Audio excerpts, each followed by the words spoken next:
ย้อนกลับไปในอดีตการแผ่นดินรูปตัว S ที่ทอดยาวขนานไปกับชายฝั่งทะเลตะวันออกหรือทะเลจีนใต้แห่งนี้ไม่ได้มีพรมแดนหรือชื่อเรียกว่าเวียดนามอย่างที่เราคุ้นเคยสภาพภูมิศาสตร์ของที่นี่คือตัวกำหนดวิถีชีวิตอย่างแท้จริงทางตอนเหนือคือหุบเขาและที่ราบลุ่มแม่น้ำแดงอันอุดมสมบูรณ์ทางตะวันตกคือเทือกเขาอันสลับซับซ้อนที่ทอดตัวเป็นปราการธรรมชาติและทางทิศตะวันออกคือท้องทะเลที่เปิดกว้างเรื่องราวของเราเริ่มต้นขึ้นเมื่อหลายหมื่นปีก่อนในยุคหินเก่าร่องรอยแรกเริ่มของมนุษย์บนแผ่นดินนี้ถูกค้นพบผ่านเครื่องมือหินกระเทาะหยาบๆในบริเวณที่นักโบราณคดีเรียกว่าวัฒนธรรมเซิร์นวีมนุษย์ในยุคนั้นยังคงดำรงชีวิตแบบเร่ร่อนอาศัยอยู่ตามเพิงผาและถ้ำอาศัยการล่าสัตว์และเก็บของป่าประทังชีวิตพวกเขาคือบรรพบุรุษกลุ่มแรกๆที่ทิ้งร่องรอยไว้ท่ามกลางป่าฝนเขตร้อนอันทึบหนาเมื่อการเวลาล่วงเลยเข้าสู่ยุคหินกลางและยุคหินใหม่โลกเริ่มอ่อนขึ้นระดับน้ำทะเลเปลี่ยนแปลงนำไปสู่การก่อกำเนิดของวัฒนธรรมหัวบินและวัฒนธรรมบักเซินในช่วงเวลาประมาณ 10,000 ถึง 4,000 ปีก่อนคริสตกาลนี่คือจุดเปลี่ยนผ่านที่สำคัญยิ่งมนุษย์เริ่มรู้จักการฝนเครื่องมือหินให้มีความคมและประณีตขึ้นที่สำคัญที่สุดคือพวกเขาเริ่มรู้จักการเพาะปลูกพืชรากและการทำเกษตรกรรมแบบดั้งเดิมการละทิ้งวิถีชีวิตเร่ร่อนเพื่อตั้งถิ่นฐานอย่างถาวรริมแม่น้ำและชายฝั่งได้เริ่มต้นแล้วเมื่อเข้าสู่ยุคโลหะการเปลี่ยนแปลงทางเทคโนโลยีได้ผลักดันให้สังคมมีความซับซ้อนมากขึ้นชาวเวียดนามมีเรื่องเล่าปรัมปราที่สืบทอดกันมาเพื่ออธิบายรากเหง้าของตนเองนั่นคือตำนานของหลากหลองกวนกษัตริย์แห่งเผ่าพันธุ์มังกรผู้มาจากท้องทะเลและเอิลเกอร์นางฟ้าจากเทือกเขาสูงทั้งสองได้ให้กำเนิดบุตร100 คนซึ่งต่อมาได้แยกย้ายกันไปปกครองทั้งในป่าและชายฝั่งตำนานนี้แม้จะไม่ใช่ข้อเท็จจริงทางประวัติศาสตร์แต่มันสะท้อนให้เห็นถึงความผูกพันของชาวเวียดนามที่มีต่อน้ำและภูเขาอย่างลึกซึ้งในทางประวัติศาสตร์ที่จับต้องได้ยุคสำริดในเวียดนามตอนเหนือเจริญรุ่งเรืองสูงสุดในยุคของวัฒนธรรมดงเซินประมาณ 1,000 ปีก่อนคริสตกาลชนเผ่าที่รวมตัวกันบริเวณที่ราบลุ่มแม่น้ำแดงได้สถาปนาอาณาจักรแรกขึ้นในชื่ออาณาจักรวัลลางปกครองโดยราชวงศ์หงบางซึ่งมีกษัตริย์ที่เรียกขานกันว่ากษัตริย์หุงอาณาจักรวัลลางไม่ใช่จักรวรรดิที่ยิ่งใหญ่และมีอำนาจรวมศูนย์แบบจีนแต่เป็นลักษณะของการรวมกลุ่มชนเผ่าที่มีความสัมพันธ์ทางสายเลือดและวัฒนธรรมร่วมกันสังคมในยุคนี้เป็นสังคมเกษตรกรรมที่พึ่งพาการปลูกข้าวแบบนาดำพวกเขารู้จักการใช้ควายไถนารู้จักการชลประทานเบื้องต้นเพื่อควบคุมน้ำจากแม่น้ำแดงที่มักจะล้นในฤดูมรสุมหากจะพูดถึงความยิ่งใหญ่ของวัฒนธรรมดงเซินสิ่งที่ละเว้นไม่ได้คือกลองมโหระทึกสำริดการหล่อสำริดของชาวดงเซินนั้นอยู่ในระดับปรมาจารย์กลองเหล่านี้ไม่ใช่เพียงเครื่องดนตรีแต่เป็นสัญลักษณ์แห่งอำนาจพิธีกรรมและความเชื่อทางวิญญาณบนหน้ากลองมักสลักลวดลายรูปพระอาทิตย์อยู่ตรงกลางล้อมรอบด้วยลวดลายของนกกระเรียนกำลังบินเรือยาวที่มีนักรบสวมหมวกขนนกประดับประดาด้วยภาพวิถีชีวิตการตำข้าวและการร่ายรำลวดลายเหล่านี้บอกเราว่าชาวเวียดนามโบราณนับถือธรรมชาติบูชาสุริยเทพและเชื่อในวิญญาณบรรพบุรุษพวกเขามีความเชี่ยวชาญในการเดินเรือและมีทักษะการรบที่กล้าหาญอาณาจักรวัลลางดำรงอยู่อย่างสงบสุขและเจริญรุ่งเรืองตามอัตภาพยาวนานหลายร้อยปีจนกระทั่งสายลมแห่งการเปลี่ยนแปลงจากทางเหนือเริ่มพัดพามาราวศตวรรษที่ 3 ก่อนคริสตกาลความวุ่นวายจากแผ่นดินจีนในยุครณรัตน์เริ่มส่งผลกระทบลงมาทางใต้ผู้นำชนเผ่าที่แข็งแกร่งจากพื้นที่เทือกเขาตอนเหนือนามว่าถูกฟ้านหรือถูกผ่านได้นำกองทัพลงมาผนวกอาณาจักรวัลลางเข้ากับดินแดนของตนและสถาปนาอาณาจักรใหม่ขึ้นในชื่ออาณาจักรเอ๋อหลากในปี 258 ก่อนคริสตกาลพร้อมตั้งตนเป็นอันเซียงเวือง อันเซียงเวืองตระหนักดีถึงภัยคุกคามจากอาณาจักรทางเหนือที่เริ่มขยายอำนาจลงมาเขาจึงได้สั่งให้สร้างป้อมปราการที่ยิ่งใหญ่ที่สุดเท่าที่เคยมีมาในภูมิภาคนี้นั่นคือป้อมปราการโกลัวหรือโกลอตั้งอยู่ใกล้กับกรุงฮานอยในปัจจุบันโกลัวถูกออกแบบให้เป็นกำแพงดินรูปก้นหอย3 ชั้นขุดคูน้ำล้อมรอกเพื่อป้องกันข้าศึกมีการใช้หน้าไม้ที่สามารถยิงลูกธนูสำริดได้ครั้งละหลายดอกซึ่งถือเป็นนวัตกรรมทางการทหารที่ก้าวหน้ามากในยุคนั้นย้อนกลับไปในตอนท้ายของอาณาจักรเอิลหลากเจียวดาขุนศึกชาวจีนที่เคยรับใช้ราชวงศ์ฉินได้ฉวยโอกาสในช่วงที่ราชวงศ์ฉินล่มสลายตั้งตนเป็นใหญ่ในดินแดนตอนใต้ของจีนและตอนเหนือของเวียดนามสถาปนาอาณาจักรหนานเยื่อหรือที่ชาวเวียดนามเรียกว่านามเวียดการล่มสลายของป้อมปราการโกลวาแห่งอาณาจักรเอิลหลากนั้นชาวเวียดนามมีตำนานอันน่าสลดใจเล่าขานกันว่าเจียวดาไม่สามารถตีป้อมปราการแตกด้วยกำลังทหารจึงใช้เล่ห์กลทรงบุตรชายนามว่าจองถุยมาแต่งงานกับมีเจิวพระธิดาของกษัตริย์อันเซียงเวืองเพื่อเป็นสายลับจองถุยได้ลอบทำลายหน้าไม้กลวิเศษที่เป็นอาวุธสำคัญของอาณาจักรเอิลหลากเมื่อไร้อาวุธวิเศษเจียวดาก็ยกทัพเข้าบทขยี้โกลวาได้อย่างง่ายดายกษัตริย์อันเซียงเวืองต้องพ่ายแพ้และกระโดดน้ำปลิดชีพตนเองตำนานนี้แม้จะเคลือบแฝงด้วยความเชื่อแต่ในทางประวัติศาสตร์มันคือภาพสะท้อนของการใช้เล่ห์เหลี่ยมทางการทูตและการจารกรรมเพื่อกลืนกินดินแดนอาณาจักรนามเวียดปกครองดินแดนเวียดนามตอนเหนืออยู่ได้ราว1 ศตวรรษจนกระทั่งแผ่นดินจีนถูกรวบรวมจนเป็นปึกแผ่นและทรงอำนาจสูงสุดภายใต้ราชวงศ์ฮั่นสมัยจักรพรรดิฮั่นอู่ตี้กองทัพมหาศาลของราชวงศ์ฮั่นได้ย่าตราทัพลงใต้บทขยี้อาณาจักรหนามเวียดจนราบคาบในปี 111 ก่อนคริสตกาลดินแดนเวียดนามตอนเหนือจึงถูกผนวกเข้าเป็นส่วนหนึ่งของจักรวรรดิจีนอย่างเป็นทางการนี่คือจุดเริ่มต้นของยุคที่นักประวัติศาสตร์เรียกว่ายุคการปกครองของจีนครั้งที่ 1เมื่อราชวงศ์ฮั่นเข้ามาปกครองพวกเขาได้แบ่งดินแดนเวียดนามตอนเหนือออกเป็น3 เขตการปกครองคือจาวจีกึ๋วเจินและหยัดนามในช่วงแรกจีนยังคงให้ขุนนางชาวเวียดนามที่เรียกว่าหลากเตืองปกครองกันเองตามธรรมเนียมเดิมโดยมีข้าหลวงชาวจีนคอยกำกับดูแลและเก็บสวยภาษีเหล่านี้มักเป็นของหายากเช่นไข่มุกนอแรดงาช้างและขนนกกระเต็นแต่เมื่อเวลาผ่านไปนโยบายของจีนเริ่มเปลี่ยนจากการปกครองแบบอ้อมๆเป็นการกลืนกลายทางวัฒนธรรมอย่างหนักหน่วงข้าหลวงชาวจีนพยายามบังคับให้ชาวเวียดนามละทิ้งวิถีชีวิตดั้งเดิมบังคับให้สวมเสื้อผ้าแบบจีนเรียนภาษาและตัวอักษรจีนนำลัทธิขงจื้อและแนวคิดปิตาธิปไตยหรือชายเป็นใหญ่เข้ามาแทนที่สังคมดั้งเดิมของเวียดนามที่ให้เกียรติและเคารพสิทธิของสตรี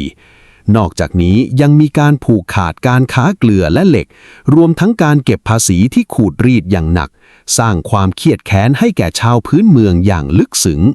ความคุกรุ่นที่รอวันปะทุมาถึงจุดเดือดในปีคศ 40 เมื่อโตดิงข้าหลวงชาวจีนผู้โหดร้ายและละโมบได้สั่งประหารชีวิตทีซากขุนนางท้องถิ่นชาวเวียดนามผู้ซึ่งลุกขึ้นมาต่อต้านการขูดรีดของจีนการประหารชีวิตครั้งนั้นคือความผิดพลาดครั้งใหญ่ที่สุดของจักรวรรดิฮั่นเพราะภรรยาของทีซากคือจึงจักหญิงสาวผู้มีเชื้อสายผู้นำเผ่าที่เข้มแข็งเธอไม่ได้หลบซ่อนตัวด้วยความหวาดกลัวแต่กลับจับอาวุธและลุกฮือขึ้นต่อต้านร่วมกับน้องสาวของเธอจึงหยี่ภาพการลุกฮือของ2 พี่น้องตระกูลจึงเป็นฉากที่ยิ่งใหญ่ที่สุดฉากหนึ่งในประวัติศาสตร์เวียดนามสตรีทั้งสองสวมชุดเกราะขี่หลังช้างศึกนำทัพชาวบ้านและขุนนางท้องถิ่นนับหมื่นคนบุกเข้าโจมตีกองทัพฮั่นด้วยความโกรธแค้นเปลวเพลิงแห่งการปฏิวัติลุกลามไปอย่างรวดเร็วกองทัพของข้าหลวงโตดิงแตกพ่ายไม่เป็นขบวนตัวเขาต้องโกนหัวปลอมตัวหลบหนีกลับแผ่นดินจีน สองพี่น้องตระกูลจิงสามารถปลดแอกป้อมปราการได้ถึง 65 แห่ง และประกาศเอกราช สถาปนาตนเองขึ้นเป็นกษัตริย์สตรี ตั้งราชธานีที่เมลิง แม้เอกราชครั้งนี้จะแสนสั้นดำรงอยู่ได้เพียง3 ปี แต่ได้พิสูจน์ให้เห็นถึงจิตวิญญาณที่ไม่ยอมสยบของชาวเวียดนาม แน่นอนว่ามังกรแห่งแดนเหนือไม่ยอมเสียหน้าจักรพรรดิฮั่นกวงอู่ตี้ได้ส่งมาหยวนหรือมาเวียนยอดนายพลเท่าผู้เจนจบการศึกนำกองทัพอันเกรียงไกรนับหมื่นนายพร้อมเรือรบยาตราลงใต้กองทัพชาวนาของสองพี่น้องตระกูลจึงแม้จะสู้ด้วยความกล้าหาญเพียงใดก็ไม่อาจต้านทานยุทธวิธีและอาวุธที่เหนือกว่าของทัพฮั่นได้ในปีคศ43กองทัพเวียดนามพ่ายแพ้อย่างย่อยยับที่แม่น้ำฮาร์ดเพื่อไม่ให้ตกเป็นเฉลยของข้าศึกสองพี่น้องตระกูลจึงได้กระโดดลงแม่น้ำปลิดชีพตนเองปิดฉากการต่อต้านครั้งแรกด้วยหยาดน้ำตาและสายเลือดหลังการพ่ายแพ้ของสองพี่น้องตระกูลจึงจีนได้เข้ามาปกครองเวียดนามโดยตรงและกดขี่หนักยิ่งกว่าเดิมยุคนี้เวียดนามถูกเรียกว่าอันหนานหรืออานามซึ่งแปลว่าแดนใต้ที่ถูกสยบแต่ความจริงคือแดนใต้นี้ไม่เคยถูกสยบได้อย่างแท้จริงในปีคศ248สตรีชาวเวียดนามอีกคนหนึ่งได้จารึกชื่อลงในหน้าประวัติศาสตร์เธอคือบ่าเจียวหรือเจียวถีจิงหญิงสาววัยเพียง20ต้นๆผู้ปฏิเสธการแต่งงานตามประเพณีเธอประกาศวาทะอันลือหลั่นว่าข้าปรารถนาจะขี่พายุตะครุยคลื่นสังหารฉลามร้ายในทะเลตะวันออกขจัดเสี้ยนหนามก่อปู้เอกราชให้แผ่นดินข้าจะไม่ยอมก้มหัวเป็นทาสรับใช้ผู้ใดบ่าเจียวสวมชุดเกราะสีทองนำทัพบนหลังช้างเผือกงาเดียวเข้าต่อกรกับกองทัพของราชวงศ์อู่ตะวันออกแม้การก่อกบฏของเธอจะจบลงด้วยความพ่ายแพ้และการปลิดชีพตนเองเช่นเดียวกันแต่วีรกรรมของเธอได้กลายเป็นไฟที่หล่อเลี้ยงความหวังของชาวเวียดนามล่วงเข้าสู่ศตวรรษที่6คศ544ความหวังนั้นก็เบ่งบานอีกครั้งเมื่อหลีบีผู้นำท้องถิ่นที่มีเชื้อสายจีนเวียดนามได้รวบรวมกำลังขับไล่ข้าหลวงราชวงศ์เหลียงออกไปได้สำเร็จเขาประกาศเอกราชและสถาปนาอาณาจักรวันซุนแปลว่าหมื่นฤดูใบไม้ผลิพร้อมตั้งตนเป็นหลีนามเดจักรพรรดิแห่งแดนน่ายแม้ราชวงศ์เหลียงจะส่งกองทัพมาปราบปรามจนหลีบีต้องสวรรคตแต่ขุนพลของเขาอย่างเจียวกวางฟุกได้ใช้ยุทธวิธีสงครามกองโจรซ่อนตัวในหนองน้ำดาเจิกทำการสู้รบยืดเยื้อจนสามารถรักษาเอกราชของหวันซุนไว้ได้นานถึง60 ปีก่อนจะถูกราชวงศ์สุยของจีนรุกรานและผนวกกลับไปอีกครั้งเมื่อจีนเข้าสู่ยุคทองภายใต้ราชวงศ์ถังการปกครองอานนามโดโหฝูเขตปกครองทหารอานนามกลายเป็นการปกครองที่รัดกุมและเป็นระบบที่สุดจีนเร่งสร้างถนนและป้อมปราการเพื่อคุมเข้มแต่ในขณะเดียวกันก็เป็นการขูดรีดที่หนักหน่วงที่สุดเช่นกันหนึ่งในสวยที่ราชสำนักถังโปรดปรานที่สุดคือลิ้นจี่ผลไม้รสหวานจากแดนใต้ชาวเวียดนามต้องเกณฑ์แรงงานแบกหามลิ้นจี่สดๆข้ามเขาข้ามแม่น้ำเป็นระยะทางหลายพันลี้ไปยังนครฉางอานเพื่อให้ทันถวายพระสนมหยางกุยเฟยผู้คนล้มตายกลางทางนับไม่ถ้วนเพราะความเหนื่อยล้าและไข้ป่าความโกรธแค้นจากภาษีลิ้นจี่นำไปสู่การลุกฮือของหมายฮักเดจักรพรรดิดำแซ่หมายในปีคศ722และต่อมาด้วยการก่อกบฏของฝุ่งหึงในปีคศ791แม้ทั้งหมดจะถูกกองทัพถังปราบปรามในท้ายที่สุดแต่รอยร้าวและจุดอ่อนของจักรวรรดิจีนเริ่มปรากฏให้เห็นจุดเปลี่ยนครั้งประวัติศาสตร์มาถึงเมื่อราชวงศ์ถังอันยิ่งใหญ่ล่มสลายลงแผ่นดินจีนแตกแยกออกเป็นยุค5 วง 10 รัฐความวุ่นวายในแผ่นดินแม่ทำให้ศูนย์กลางอำนาจของจีนอ่อนแอลงอย่างมากในปีคศ905ผู้นำท้องถิ่นชาวเวียดนามนามว่าคุกเถื่อสุได้ฉวยโอกาสสถาปนาตนเองเป็นเจี๋ยตู้ซื่อผู้ว่าการทหารปกครองดินแดนอานามอย่างอิสระโดยพฤตินัยแม้จะยังส่งเครื่องบรรณาการให้จีนเพื่อซื้อเวลาแต่ความท้าทายที่แท้จริงเกิดขึ้นเมื่อ อาณาจักรฮั่นใต้หนึ่งในแว่นแคว้นที่แยกตัวออกมาของจีนต้องการทวงคืนดินแดนอานาม ในปีคศ 938 ฮั่นใต้ได้ส่งกองเรือรบขนาดมหึมาล่องลงใต้ หมายจะบดขยี้เวียดนามนำโดยหลิวหงเฉาบุตรชายของกษัตริย์ฮั่นใต้ณเวลานั้น ผู้นำของเวียดนามคือขุนพลนามว่าโงเกวียนเขาตระหนักดีว่าหากปะทะกันซึ่งหน้ากองทัพเวียดนามที่เล็กกว่าย่อมพ่ายแพ้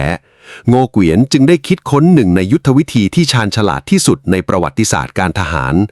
เขาเลือกสมรภูมิที่บริเวณปากแม่น้ำแบกดังซึ่งเป็นจุดที่แม่น้ำไหลลงสู่ทะเลโงเกวียนสั่งให้ทหารนำท่อนไม้ขนาดใหญ่มาเสี้ยมปลายให้แหลมหุ้มด้วยเหล็กและนำไปปักดำน้ำซ่อนไว้ใต้โคลนตมบริเวณปากแม่น้ำโดยคำนวณระดับน้ำขึ้นลงอย่างแม่นยำเมื่อทัพเรือฮั่นใต้เดินทางมาถึงโงเกวียนได้ส่งเรือบดขนาดเล็กออกไปล่อหลอกในช่วงที่น้ำทะเลหนุนสูงทะเลท่วมจนมองไม่เห็นเสาไม้ใต้น้ำกองเรือรบขนาดใหญ่ของฮั่นใต้หลงกลไล่ตามเรือของเวียดนามลึกเข้ามาในปากแม่น้ำเมื่อถึงเวลาที่น้ำทะเลเริ่มลดระดับลงอย่างรวดเร็วโงเกวียนสั่งให้ทัพเรือของเขาวกกลับเข้าโจมตีทัพฮั่นใต้ตกใจและพยายามถอยเรือหนีแต่สายไปเสียแล้วระดับน้ำที่ลดลงทำให้ท้องเรือรบขนาดใหญ่ของฮั่นใต้กระแทกเข้ากับเสาไม้ปลายเหล็กที่ซ่อนอยู่ใต้น้ำจนเรือทะลุน้ำทะลักเข้าเรือแตกพ่ายจมลงกองทัพเวียดนามระดมยิงธนูและเข้าบุกประชิดแม่น้ำแบกดั่งถูกย้อมด้วยเลือดหลิวหงเฉาแม่ทัพใหญ่ของจีนสิ้นชีพในสมรภูมิชัยชนะอันเด็ดขาดที่แม่น้ำแบกดั่งในปีคศ 938 ไม่ใช่แค่ชัยชนะในหนึ่งยุทธการแต่มันคือการสับสวิตช์ประวัติศาสตร์โงเกวียนปลดแอกแผ่นดินนี้จากเงื้อมมือของจีนได้อย่างเบ็ดเสร็จยุติการตกเป็นเมืองขึ้นของจีนที่ยาวนานถึง 1,000 ปีลงอย่างเป็นทางการหลังจากชัยชนะอันยิ่งใหญ่ในปีคศ 938 โงเกวียนได้สถาปนาตนเองขึ้นเป็นกษัตริย์ก่อตั้งราชวงศ์โงและย้ายเมืองหลวงกลับไปยังป้อมปราการโกหลัวอดีตราชธานีของอาณาจักรเอาหลากเพื่อแสดงให้เห็นถึงการสืบทอดสายเลือดแห่งประวัติศาสตร์ที่ขาดหายไปแต่โชคชะตากลับเล่นตลกโงเกวียนผู้เกรียงไกรกลับครองราชย์ได้เพียง5 ปีก็สวรรคตอย่างกระทันหันการจากไปของศูนย์รวมจิตใจนำมาซึ่งสุญญากาศทางอำนาจบรรดาบุตรชายของเขาแย่งชิงบัลลังก์กันเองเปิดโอกาสให้ขุนนางท้องถิ่นและแม่ทัพตามหัวเมืองต่างๆตั้งตนเป็นใหญ่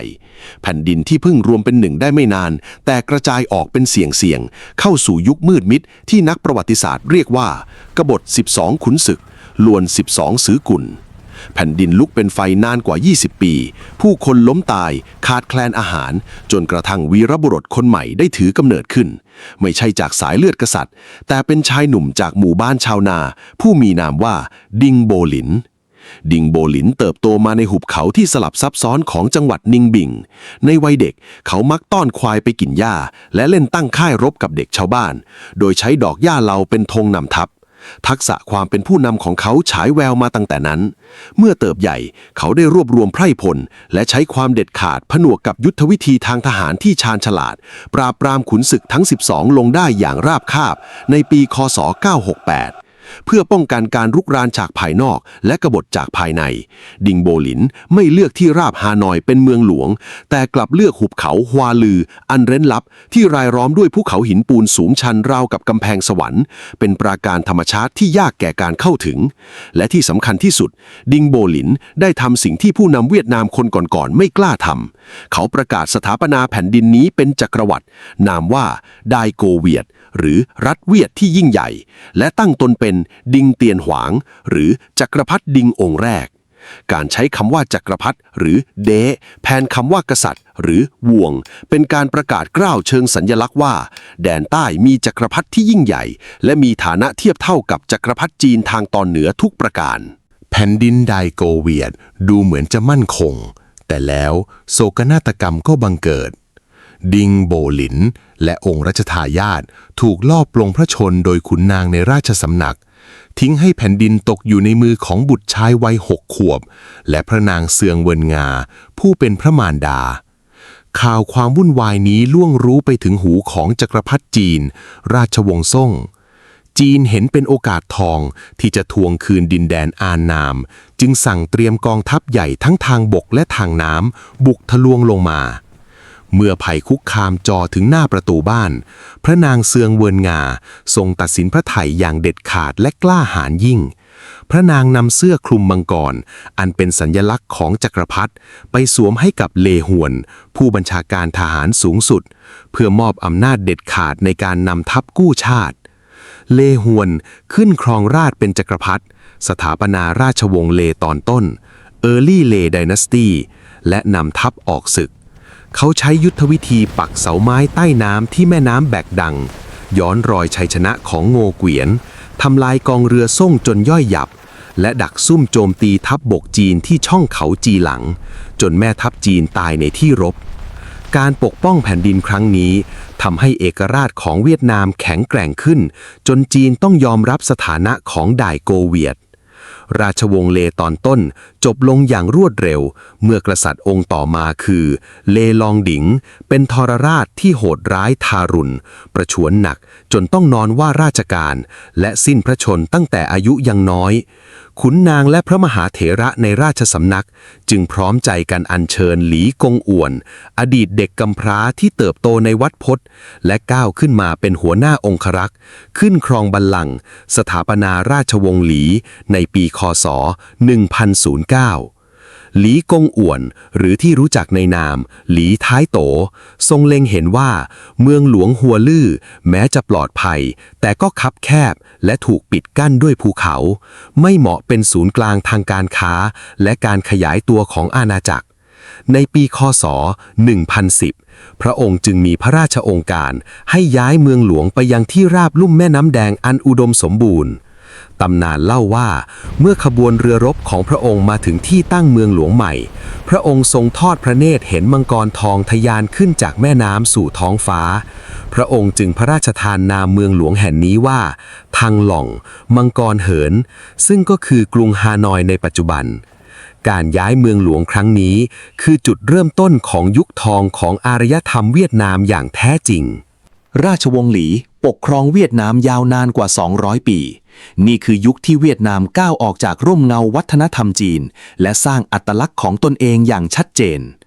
พระพุทธศาสนากลายเป็นศาสนาประจำชาติวัดวาอารามถูกสร้างขึ้นทั่วแผ่นดินพระสงฆ์มีบทบาทสำคัญในฐานะที่ปรึกษาราชการแผ่นดินการศึกษาและการปกครองสงฆ์โปรดให้สร้างวิหารวรรณกรรมหรือวันเมียวเพื่อบูชาขงจื้อและก่อตั้งก๊วกตือซามมหาวิทยาลัยแห่งแรกของประเทศเพื่อสอบคัดเลือกจองหวนและขุนนางด้วยความรู้แทนการสืบทอดทางสายเลือดพระราชทานนามประเทศใหม่ว่าได้เวียดหรือมหาเวียดแต่ความรุ่งเรืองนี้ก็ยังถูกทดสอบเมื่อราชวงศ์ซ่งของจีนวางแผนรุกรานไดเวียดอีกครั้งในปีค.ศ. 1075แต่คราวนี้เวียดนามไม่ได้รอรับศึกอยู่แต่ในบ้านยอดขุนพลนามว่าหลีเทืองเกียรติตัดสินใจใช้ยุทธวิธีชิงลงมือก่อนเขานำทัพบุกข้ามพรมแดนเข้าไปตีเมืองของจีนตอนใต้จนแตกพ่ายทำลายเสบียงและฐานทัพจีนจนหมดสิ้น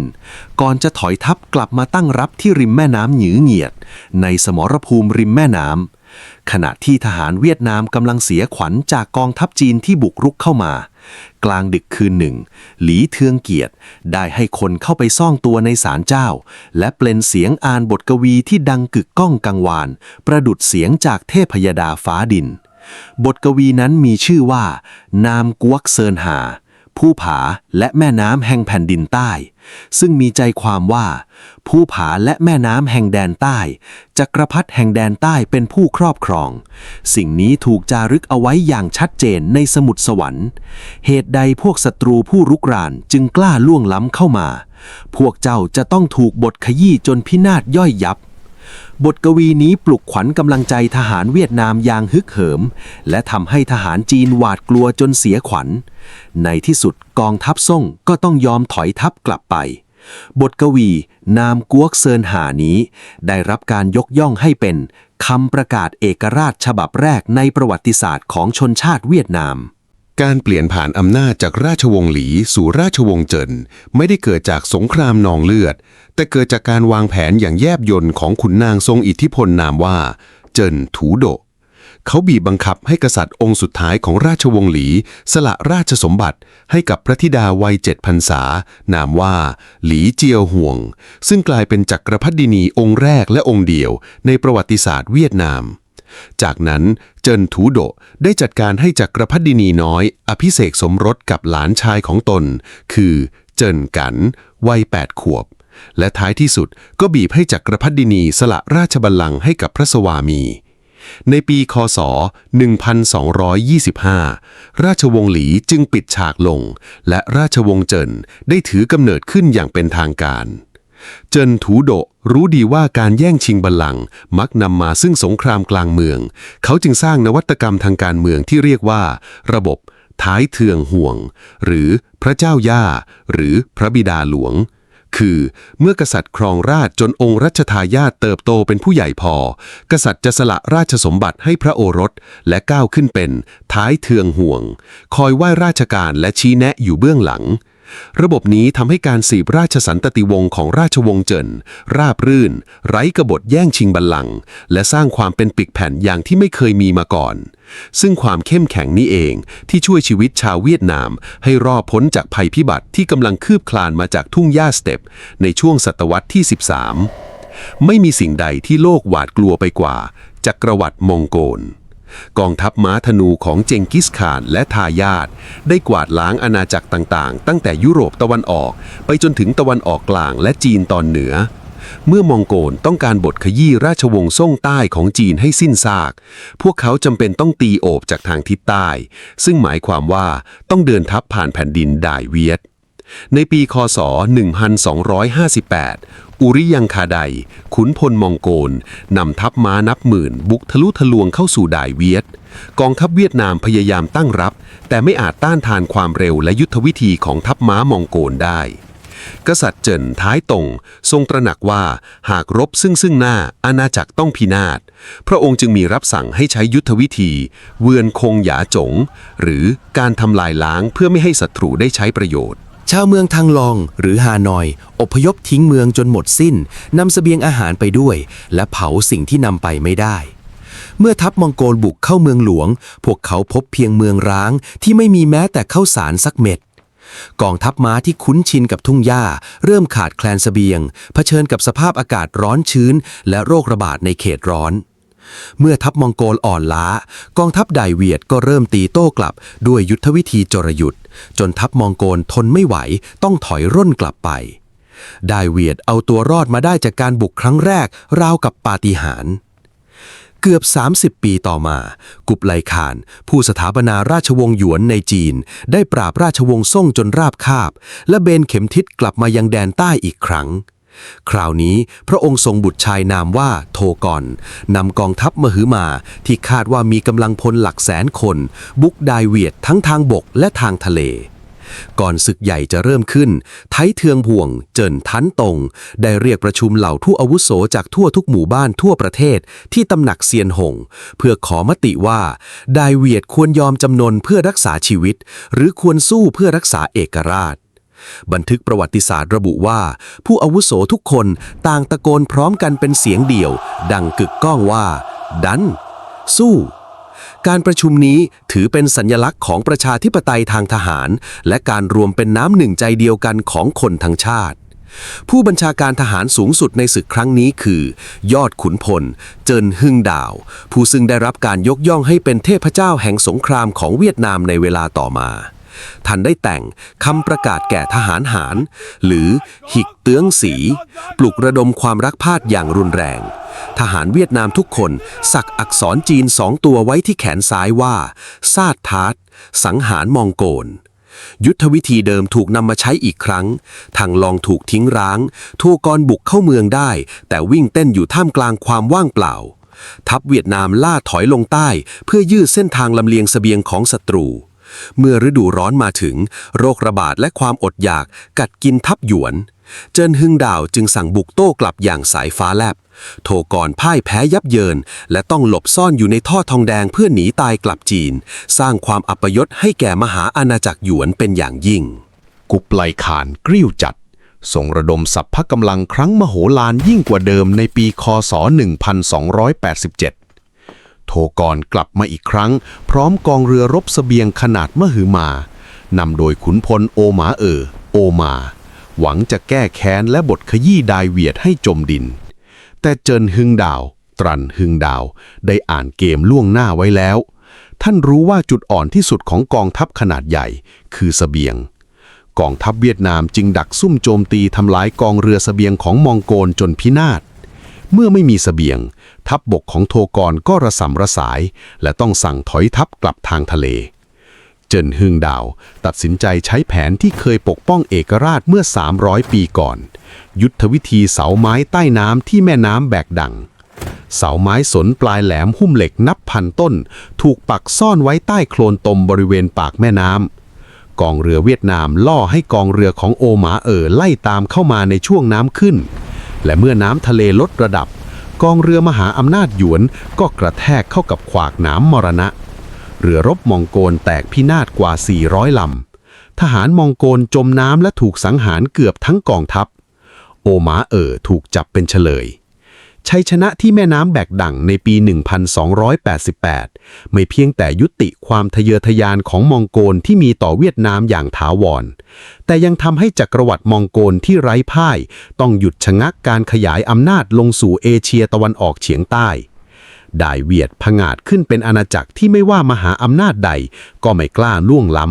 ำหลังสิ้นสุดสงครามราชวงศ์เจินได้นำพาประเทศเข้าสู่ยุคฟื้นฟูที่งดงามที่สุดกษัตริย์เจินเหยียนตงผู้ทรงนำทัพรบชนะมองโกลได้ตัดสินพระทัยสละราชสมบัติและออกผนวดพระองค์ทรงก่อตั้งพุทธศาสนานิกายเซนจุกลำหรือป่าไผ่ซึ่งเป็นนิกายที่ผสมผสานหลักธรรมพุทธศาสนาเข้ากับความเชื่อดั้งเดิมและปรัชญาของชาวเวียดนามเป็นครั้งแรกที่ไดเวียดมีพุทธศาสนานิกายเอกเทศของตนเองไม่ต้องพึ่งพาปรัชญาจากจีนนอกจากนี้ในยุคนี้ยังมีการพัฒนาจือโนมหรือระบบการเขียนอักษรที่ดัดแปลงมาจากอักษรจีนเพื่อใช้บันทึกเสียงภาษาเวียดนามโดยเฉพาะทำให้วรรณกรรมและกวีนิพนธ์พื้นบ้านเฟื่องฟูชาวเวียดนามเริ่มบันทึกประวัติศาสตร์และเรื่องราวของตนเองด้วยภาษาของตนเองอย่างแท้จริงในช่วงปลายศตวรรษที่ 14 อำนาจที่แท้จริงในราชสำนักไม่ได้อยู่กับกษัตริย์ราชวงศ์เจินอีกต่อไปแต่อยู่ในมือของเสนาบดีผู้ทรงอิทธิพลนามว่าโฮกวีลีเขาเป็นนักปฏิรูปที่มองเห็นความเน่าเฟะของระบบและในปีคศ 1400 เขาได้ตัดสินใจบีบบังคับกษัตริย์องค์สุดท้ายของเจินให้สละราชบัลลังก์สถาปนาตนเองเป็นจักรพรรดิก่อตั้งราชวงศ์โฮ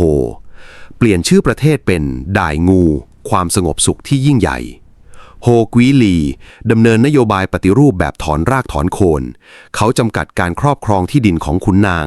พิมพ์ธนบัตรกระดาษออกใช้แทนเหรียญทองแดงซึ่งก้าวหน้ามากในยุคนั้นและสร้างป้อมปราการราชวงศ์โฮที่จังหวัดทันฮวาด้วยบล็อกหินขนาดยักษ์เพื่อเตรียมรับมือกับภัยคุกคามแต่การปฏิรูปของเขาเร็วและรุนแรงเกินไปขุนนางเก่าราชวงศ์เจินแข็งข้อประชาชนไม่ยอมรับธนบัตรกระดาษและที่สำคัญที่สุดการโค่นล้มราชวงศ์เก่าทำให้ด่ายเวียดสูญเสียความชอบธรรมในสายตาของจักรพรรดิหยงเล่อแห่งราชวงศ์หมิงของจีนจักรพรรดิหมิงสบช่องอ้างความชอบธรรมในการปราบกบฏฟื้นฟูราชวงศ์เจินส่งกองทัพขนาดมหึมาบุกด่ายเวียดในปีคศ 1407ป้อมปราการหินอันแข็งแกร่งของโฮกวีลีไม่อาจต้านทานกองทัพหมิงที่มาพร้อมกับอาวุธดินปืนที่ทันสมัยได้ราชวงศ์โฮล่มสลายลงในเวลาเพียง7 ปีโฮกวีลีและครอบครัวถูกจับกลุ่มตัวไปยังกรุงปักกิ่งและด่ายเวียดก็สูญเสียเอกราชกลับไปตกอยู่ใต้การปกครองของจีนอีกครั้งการปกครองของราชวงศ์หมิงในปีคศ 1407 ถึง 1427แม้จะสั้นเพียง20 ปีแต่นักประวัติศาสตร์เวียดนามถือว่าเป็นยุคที่มืดมนและโหดร้ายที่สุด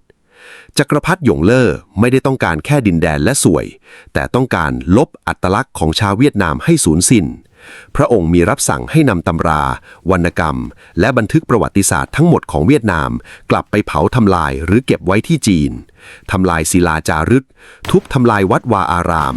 บังคับให้ชาวเวียดนามแต่งกายทำผมและดำเนินชีวิตตามแบบชาวฮั่น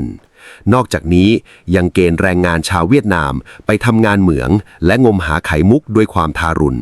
เป็นการทำลายล้างทางวัฒนธรรมอย่างเป็นระบบ ท่ามกลางความสิ้นหวังการต่อต้านเริ่มก่อตัวขึ้นตามหัวเมืองต่างๆแต่ก็ถูกกองทัพหมิงปราบปรามลงอย่างราบคาบ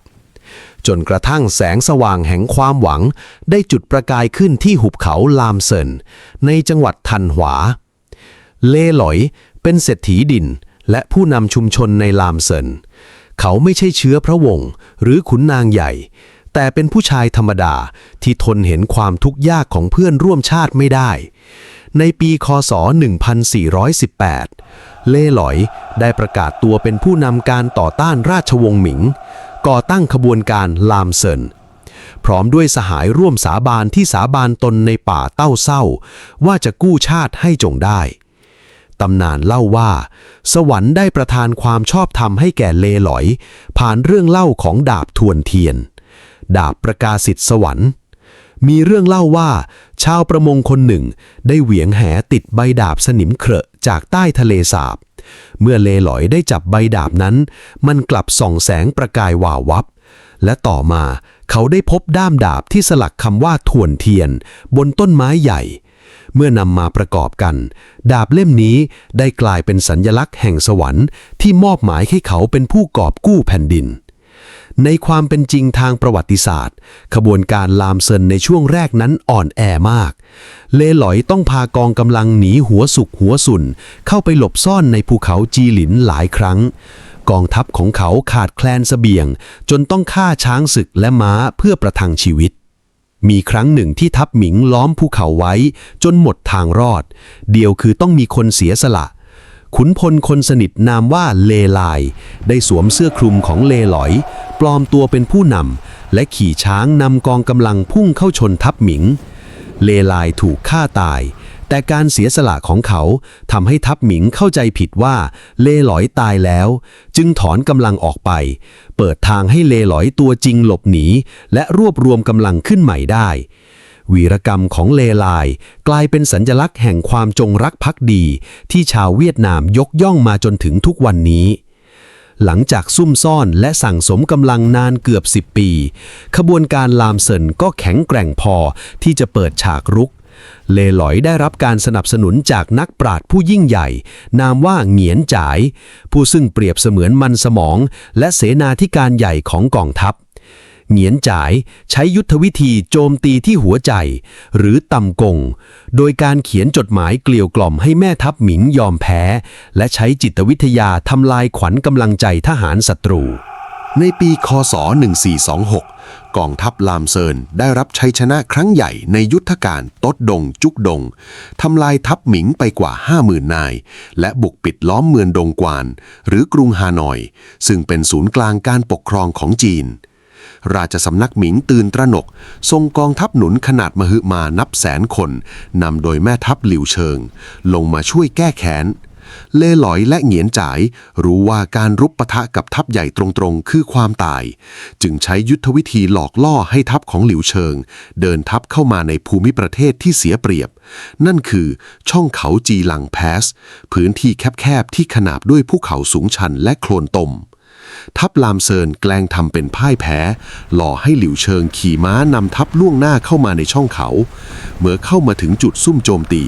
กองทัพเวียดนามก็ระดมยิงธนูและกลิ้งหินลงมาหลิวเชิงถูกสังหารกองทัพหมิงที่ตามมาขาดผู้นำเกิดความสับสนวุ่นวายและถูกบดขยี้จนพ่ายแพ้ยับเยินการพ่ายแพ้ที่จีหลังทำให้หวางตงแม่ทัพหมิงที่ติดอยู่ในเมืองดงกวานยอมจำนนเหงียนจ๋ายได้แสดงความเด็ดขาดทางการทูตโดยยอมให้ทหารหมิงนับแสนคนถอยทัพกลับจีนอย่างปลอดภัยโดยไม่สังหารทิ้งเพื่อไม่ให้จีนมีความแค้นและยกทัพมาอีกนี่คือวิเทศโลบายที่ชาญฉลาดที่สุดครั้งหนึ่งในประวัติศาสตร์ในปีคศ 1428 เล่หลอยปราบดาภิเษกขึ้นเป็นจักรพรรดิสถาปนาราชวงศ์เลตอนปลายเลเทอร์เลไดนาสตี้เปลี่ยนชื่อประเทศกลับเป็นไดเวียด เหงียนจ่ายได้ประพันธ์บิงโงด่ายก้าวคำประกาศอิสรภาพจากหมิงซึ่งได้รับยกย่องเป็นคำประกาศเอกราชฉบับที่2ของเวียดนามและเมื่อความสงบสุขกลับคืนมาตำนานก็ถูกทำให้สมบูรณ์มีเรื่องเล่าว่าวันหนึ่งขณะที่เลหลอยทรงล่องเรือในทะเลสาบลูกถุยกลางกรุงฮานอยตะภาพยักษ์สีทองได้โผล่ขึ้นมาจากน้ำและทวงดาบทวนเทียนคืนเลหลอยได้คืนดาบให้แก่ตะภาพตัวนั้นเป็นสัญลักษณ์ว่าสงครามจบสิ้นแล้วและบ้านเมืองกลับสู่สันติภาพ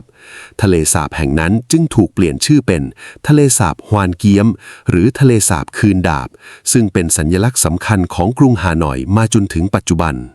ความรุ่งโรจน์ของราชวงศ์เลตอนปลายในช่วงแรกถูกบดบังด้วยโศกนาฏกรรมทางการเมืองอันอื้อฉาวที่สุดในประวัติศาสตร์เวียดนามนั่นคือคดีสวนลิ้นจี่วู่อานเลชีเวียนในปีค.ศ. 1442จักรพรรดิเลท้ายตงกษัตริย์หนุ่มวัย19 พรรษาเสด็จประพาสสวนลิ้นจี่ของเหวียนจ่ายระหว่างนั้นพระองค์ประชวรหนักและสวรรคตอย่างกระทันหันขณะที่มีพระสนมเหวียนทีโหลภรรยาน้อยของเหวียนจ่ายถวายการปรนนิบัติอยู่ขุนนางในราชสำนักที่ริษยาและต้องการกำจัดเหวียนจ่ายจึงใช้โอกาสนี้กล่าวหาว่าเหวียนจ่ายและเหวียนทีโหลลอบปลงพระชนกษัตริย์ผลคือเหวียนจ่ายรัฐบุรุษผู้ยิ่งใหญ่ต้องโทษประหารชีวิต3 ชั่วโคตรประหารตนเองพ่อแม่และลูกหลานเป็นจุดจบที่น่าสลดใจอย่างยิ่งต่อมาอีกหลาย10 ปีกษัตริย์องค์หลังจึงได้คืนความบริสุทธิ์ให้แก่ท่านคดีนี้เป็นเพียงจุดเริ่มต้นของความวุ่นวายและการแย่งชิงอำนาจในราชสำนักที่จะตามมาแม้การเมืองภายในจะเริ่มระสำระสายแต่สิ่งหนึ่งที่ด่ายเวียดในยุคนี้ทำได้อย่างทรงพลังคือนโยบายนามเตียนหรือการขยายดินแดนลงสู่ทางใต้ตั้งแต่ยุคก่อนหน้านี้ดินแดนตอนกลางและตอนใต้ของเวียดนามในปัจจุบันเป็นที่ตั้งของอาณาจักรจำปาซึ่งมีวัฒนธรรมแบบฮินดูพุทธและมีความเชื่อมโยงกับอินเดียและอาณาจักรขอมจำปาและด่ายเวียดทำสงครามผลัดกันแพ้ผลัดกันชนะมาหลายร้อยปีจนกระทั่งในสมัยจักรพรรดิเลท้านตงครองราชย์ค.ศ. 1460 ถึง 1497 ซึ่งเป็นยุคทองของราชวงศ์เลพระองค์ได้ปรับปรุงกองทัพจนแข็งแกร่งและในปีค.ศ. 1471 พระองค์ได้นำทัพใหญ่บดขยี้จำปาจนราบคาบยึดครองเมืองหลวงวิชัยอาณาจักรจำปาแตกสลายและถูกผนวกเข้าเป็นส่วนหนึ่งของด่ายเวียงการขยายดินแดนครั้งนี้ไม่ได้เป็นเพียงการได้มาซึ่งผืนดินแต่เป็นการอพยพผู้คนชาวเวียดนามตอนเหนือให้ลงไปบุกเบิกพื้นที่ใหม่ขยายวัฒนธรรมและการทำนาข้าวลงสู่ตอนกลางของประเทศเป็นก้าวสำคัญที่ทำให้เวียดนามเริ่มมีอาณาเขตยาวลงมาตามชายฝั่งทะเลกงล้อแห่งประวัติศาสตร์หมุนไปเมื่อเข้าสู่ศตวรรษที่ 16 ราชวงศ์เลอ่อนแอลงอย่างหนักกษัตริย์กลายเป็นเพียงหุ่นเชิดขุนนางและแม่ทัพต่างซ่องสุมกำลังเพื่อแย่งชิงอำนาจในที่สุดแม่ทัพผู้ทรงอิทธิพลนามว่าม่อดังซุงหรือหมากดังซุงได้ฉวยโอกาสบีบบังคับกษัตริย์เลให้สละราชบัลลังก์สถาปนาราชวงศ์ม่อขึ้นในปีค.ศ. 1527แต่การชิงบัลลังก์ครั้งนี้ไม่ได้รับการยอมรับจากขุนนางเก่าขุนนางผู้ภักดีตระกูลหนึ่งคือตระกูลเหงียนนำโดยเหงียนกิมได้หลบหนีลงใต้ไปตั้งหลักและต่อมาได้ตามหาทายาทราชวงศ์เลที่หลบซ่อนอยู่นำมาเชิดชูเป็นกษัตริย์อีกครั้งเพื่อทวงคืนบัลลังก์นี่คือจุดเริ่มต้นของสงครามกลางเมืองที่เรียกว่ายุคราชวงศ์เหนือใต้แผ่นดินถูกแบ่งระหว่างราชวงศ์ม่อทางเหนือและราชวงศ์เลที่ถูกฟื้นฟูทางตอนใต้เหงียนกิมนำทัพต่อสู้จนสามารถยึดพื้นที่คืนได้บางส่วนแต่โชคร้ายที่เขาถูกลอบวางยาพิษจนเสียชีวิตอำนาจในการบัญชาการทหารจึงตกไปอยู่ในมือของลูกเขยผู้เก่งกาจนามว่าจิงเกียมรวบอำนาจทางการทหารและการเมืองไว้ในมือจนหมดสิ้นเขาแกล้งทำเป็นจงรักภักดีต่อกษัตริย์เลแต่แท้จริงแล้วเขาคือผู้ปกครองที่แท้จริงคล้ายกับโชกุนในญี่ปุ่นเมื่อจิงเกียมมี มีอำนาจสูงสุดเขาก็มองว่าบุตรชายทั้งสองของเหงียนกิมพ่อตาของเขาคือภัยคุกคาม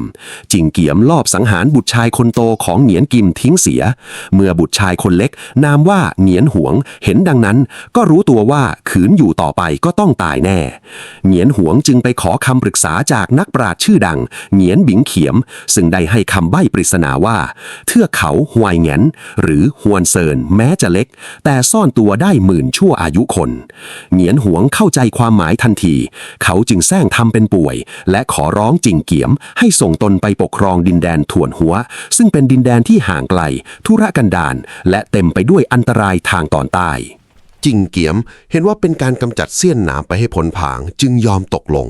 โดยไม่รู้เลยว่านั่นคือความผิดพลาดครั้งใหญ่ที่สุดเพราะการปล่อยเสือเข้าป่าครั้งนี้ได้นำไปสู่การแตกแยกของแผ่นดินเวียดนามยาวนานกว่า200 ปีเมื่อเหงียนหวงลงไปถึงท่วนหัวเขาใช้ความสามารถในการบริหารและผูกมิตรกับผู้คนพัฒนาดินแดนทางใต้จนเจริญรุ่งเรืองและแข็งแกร่งขึ้นอย่างรวดเร็วก่อตั้งอาณาจักรของตนเองที่เรียกว่าดั่งจองหรือดินแดนตอนในขณะเดียวกันทางตอนเหนือตระกูลจิ่งก็สืบทอดอำนาจต่อมาและสามารถทำลายราชวงศ์ม่อลงได้สำเร็จปกครองดินแดนที่เรียกว่าดั่งงวายหรือดินแดนตอนนอกโดยมีเมืองหลวงอยู่ที่ทังหล่องหรือฮานอยทั้งตระกูลจิ่งและตระกูลเหงียนต่างอ้างว่าตนเองจงรักภักดีต่อจักรพรรดิราชวงศ์เลแต่ในความเป็นจริงกษัตริย์เลเป็นเพียงหุ่นเชิดที่ประทับอยู่ในวังโดยไม่มีอำนาจใดความขัดแย้งระหว่างสองตระกูลทวีความรุนแรงขึ้นจนนำไปสู่สงครามจิ่งเหงียนหรือสงครามตริ่งเหวียนที่กินเวลายาวนานเกือบ50 ปีคศ1627ถึง1672สู้รบกันถึง7 ครั้งใหญ่โดยมีแม่น้ำจันหรือแม่น้ำสันเป็นเส้นแบ่งเขตแดนอย่างไม่เป็นทางการแม้ฝ่ายจิ่งจะมีกำลังพลและอาวุธที่เหนือกว่ามากแต่ฝ่ายเหงียนมีป้อมปราการที่แข็งแกร่งและได้รับการสนับสนุนปืนใหญ่จากพ่อค้าชาวโปรตุเกสทำให้ฝ่ายจิ่งไม่สามารถตีฝ่าลงไปได้ท้ายที่สุดเมื่อทั้งสองฝ่ายบอบช้ำจากสงครามจึงตกลงยุติการสู้รบแผ่นดินเวียดนามถูกแบ่งแยกออกเป็น2 ส่วนอย่างเป็นทางการดั่งงวายหรือเหนือปกครองโดยขุนนางจิ่งและดั่งจองหรือใต้ปกครองโดยขุนนางเหงียนในขณะที่ทางเหนือสงบลงตระกูลเหงียนทางใต้ก็ไม่ได้หยุดนิ่งพวกเขายังคงสานต่อนโยบายนามเตียนโดยการขยายอิทธิพลลงไปทางใต้สุดซึ่งในตอนนั้นเป็นดินแดนของอาณาจักรเขมรหรือกัมพูชาบริเวณที่เรียกว่านามเวียดหรือปากแม่น้ำโขงหรือเมคคองเดลต้าในช่วงศตวรรษที่17อาณาจักรเขมรอ่อนแอลงจากสงครามภายในตระกูลเหงียนได้ใช้กลยุทธ์ทั้งการทูตการแต่งงานทางการเมืองโดยส่งเจ้าหญิงเวียดนามไปแต่งงานกับกษัตริย์เขมรและการตั้งถิ่นฐานค่อยๆกลืนกินดินแดนปากแม่น้ำโขงไปทีละน้อยจนในที่สุดพื้นที่ตั้งแต่เมืองไสง่อนหรือโฮจิมินห์ซิตี้ในปัจจุบันไปจนถึงคาบสมุทรตาเมาก็ตกเป็นของชาวเวียดนามอย่างสมบูรณ์ดินแดนรูปตัว S ได้ก่อร่างสร้างตัวจนครบถ้วนในยุคนี้เองในศตวรรษที่18ดินแดนตอนใต้ที่ปกครองโดยตระกูลเหงียนกำลังเน่าเฟะขุนนางกังฉินเจียงฟุกหล่อนผูกขาดอำนาจขูดรีดภาษีอย่างหนักหน่วงประชาชนเดือดร้อนแสนสาหัสในปีคศ1771ที่หมู่บ้านไตเซินในจังหวัดบิงดิงพี่น้อง3 คนผู้มีอาชีพค้าหมากนามว่าเหงียนหยักเหงียนเหวะและเหงียนลื้อแม้จะแท้เหงียนแต่ไม่ใช่สายเลือดเดียวกับขุนนางตระกูลเหงียนผู้ปกครองได้ลุกฮือขึ้นก่อกบฏพวกเขาสร้างกองทัพชาวนาด้วยสโลแกนที่เรียบง่ายแต่ทรงพลังปล้นคนรวยช่วยคนจนกองทัพของพี่น้องไตเซินไม่ได้มีอาวุธครบมือแต่มีระเบียบวินัยอย่างน่าทึ่ง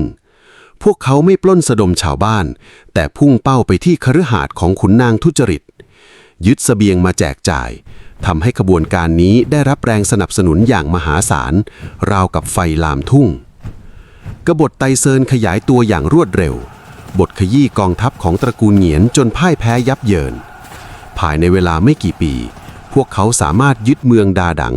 และบุกเข้ายึดนครไซง่อนหรือยาดิ่งได้สำเร็จขุนนางและเชื้อพระวงศ์ตระกูลเหงียนทางใต้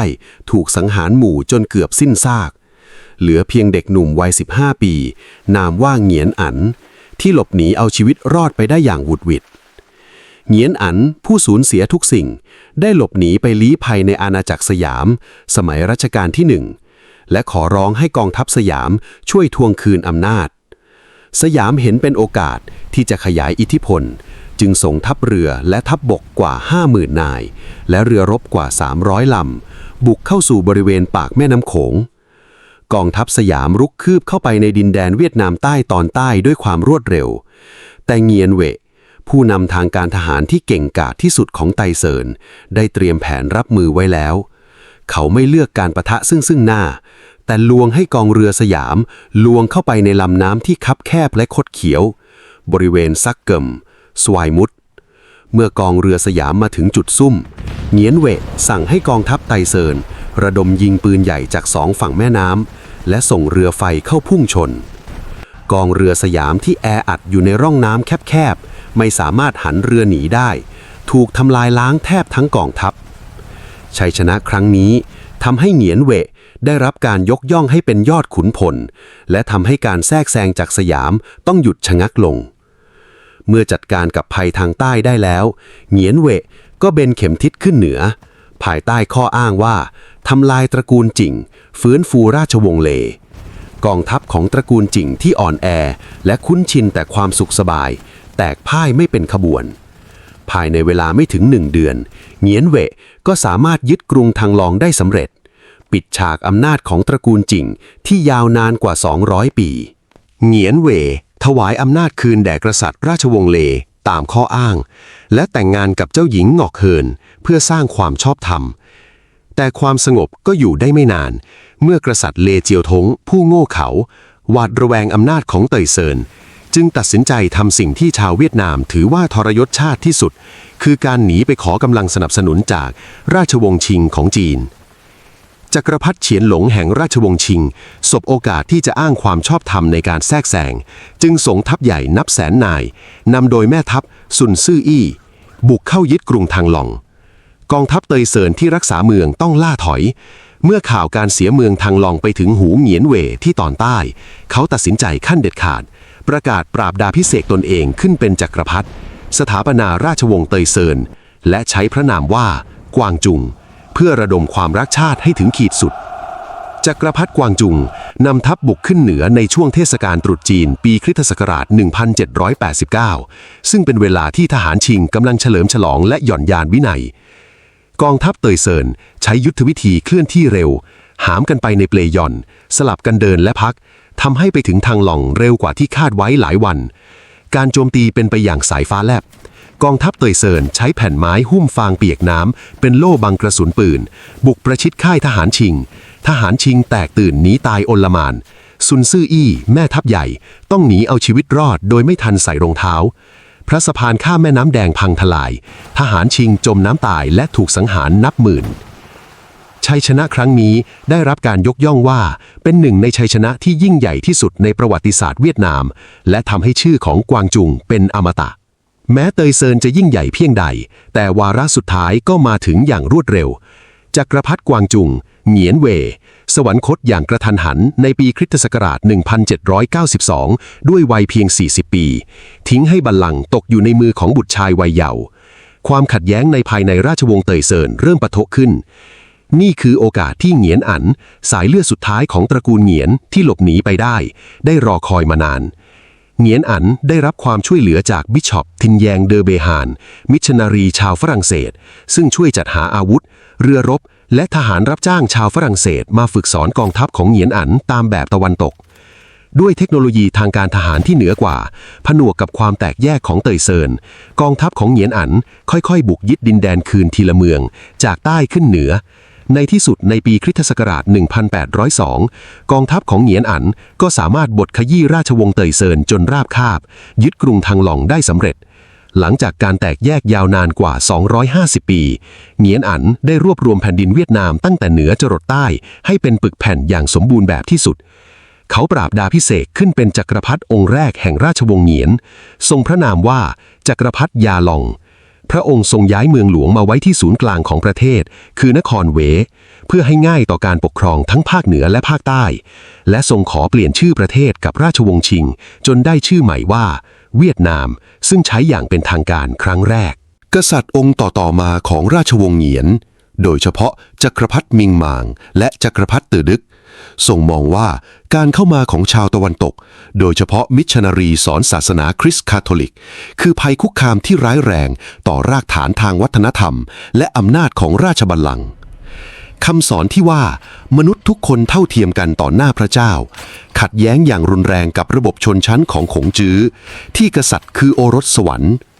ราชสำนักเวียดนามจึงออกคำสั่งแบนศาสนาคริสต์สั่งขับไล่มิชชันนารีและประหารชีวิตชาวเวียดนามที่เปลี่ยนไปนับถือคริสต์นับหมื่นคนนโยบายนี้แม้จะทำไปเพื่อปกป้องความมั่นคงของชาติแต่มันกลับกลายเป็นข้ออ้างอันชอบธรรมที่สุดที่ฝรั่งเศสรอคอยมานานในปีคริสตศักราช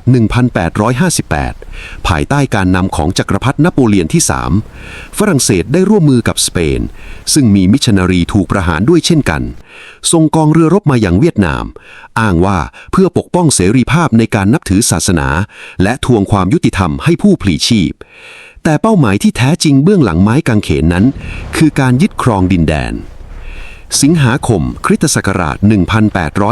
1858 กองเรือรบฝรั่งเศสสเปนระดมยิงปืนใหญ่เข้าใส่อ่าวทูรานหรือเมืองดานังในปัจจุบันป้อมปราการของเวียดนามที่สร้างด้วยอิฐและดินไม่อาจต้านทานกระสุนปืนใหญ่แบบแตกอากาศของตะวันตกได้ทว่ากองทัพเวียดนามใช้ยุทธวิธีตั้งรับและทำลายเสบียงทำให้กองทัพฝรั่งเศสติดลมไม่สามารถบุกฝ่าเทือกเขาไปยังเมืองหลวงเวได้ฝรั่งเศสจึงเปลี่ยนแผนล่องเรือลงใต้ไปโจมตีดินแดนที่อุดมสมบูรณ์ที่สุดแทนนั่นคือไซงอนและดินแดนปากแม่น้ำโขงกุมภาพันธ์คริสตศักราช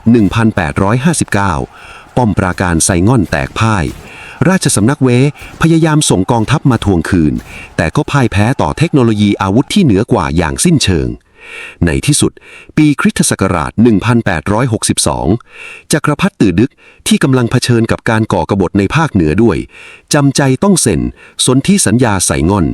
ยกดินแดน3จังหวัดภาคตะวันออกของเวียดนามใต้ให้ฝรั่งเศสและจ่ายค่าปฏิกรรมสงครามมหาศาลนี่คือบาดแผลชะกันครั้งแรกราชสำนักหวังว่าการยอมเฉือนเนื้อจะช่วยรักษาชีวิตแต่ฝรั่งเศสไม่เคยหยุดแค่นั้นภายในปีค.ศ. 1867 ฝรั่งเศสก็ใช้กำลังทหารเข้ายึดดินแดนเวียดนามใต้ส่วนที่เหลือทั้งหมดอย่างหน้าตาเฉยและตั้งเป็นอาณานิคมเต็มรูปแบบที่เรียกว่าโคชินชินเมื่อยึดภาคใต้ได้แล้วเป้าหมายต่อไปของฝรั่งเศสคือการเข้าควบคุมแม่น้ำแดงทางภาคเหนือเพื่อใช้เป็นเส้นทางลัดในการเข้าไปค้าขายกับมณฑลยูนนานของจีนฝรั่งเศสส่งข้ออ้างต่างๆนานาเพื่อส่งกองทหารขึ้นไปแทรกแซงทางเหนือแม้ขุนพลฝรั่งเศสอย่างฟรานซิสกานิเยและองรีริวีแอร์จะถูกกองกำลังทหารรับจ้างธงดำของเวียดนามสังหารตัดหัวไปถึง2 ครั้งแต่ราชสำนักเวียดนามที่อ่อนแอลงเรื่อยๆก็ไม่อาจต้านทานกองทัพหลักของฝรั่งเศสที่ส่งตามมาได้ในปีค.ศ. 1883 ท่ามกลางความวุ่นวายที่จักรพรรดิตื้อดึกพึ่งสวรรคตกองเรือรบฝรั่งเศสได้ระดมยิงป้อมปราการทวนอานซึ่งเป็นประตูด่านสุดท้ายก่อนถึงเมืองหลวงเวราชสำนักที่ไร้ผู้นำตื่นตระหนกสุดขีดยอมจำนนและลงนามในสนธิสัญญาอามองและต่อมาคือสนธิสัญญาปาเตอร์โนตในปีค.ศ. 1884 สนธิสัญญานี้คือการตอกฝาโลงเอกราชของเวียดนามฝรั่งเศสแบ่งเวียดนามที่เคยเป็นหนึ่งเดียวออกเป็น3 ส่วนเพื่อทำลายความเป็นชาติโคชินชินภาคใต้เป็นอาณานิคมปกครองโดยกฎหมายและเจ้าหน้าที่ฝรั่งเศสโดยตรงอ่านนำภาคกลางเป็นรัฐในอารักขาราชสำนักเวและกษัตริย์ยังมีอยู่แต่เป็นเพียงหุ่นเชิดที่มีหน้าที่ประทับตาอำนาจที่แท้จริงอยู่ที่ข้าหลวงใหญ่ฝรั่งเศสตังเกียภาคเหนือเป็นรัฐในอารักขาเช่นกันแต่ฝรั่งเศสควบคุมอย่างเข้มงวดเสมือนอาณานิคมต่อมาในปีค.ศ. 1887 ฝรั่งเศสได้รวมทั้ง3 ส่วนนี้เข้ากับกัมพูชาและรวมลาวในภายหลังสถาปนาเป็นสหภาพอินโดจีนของฝรั่งเศส แผ่นดินรูปตัว S ถูกลบชื่อออกจากแผนที่โลกและกลายเป็นเพียงชิ้นส่วนหนึ่งของจักรวรรดิอาณานิคมการปกครองของฝรั่งเศสไม่ได้มาเพื่อสร้างอารยธรรมอย่างที่กล่าวอ้าง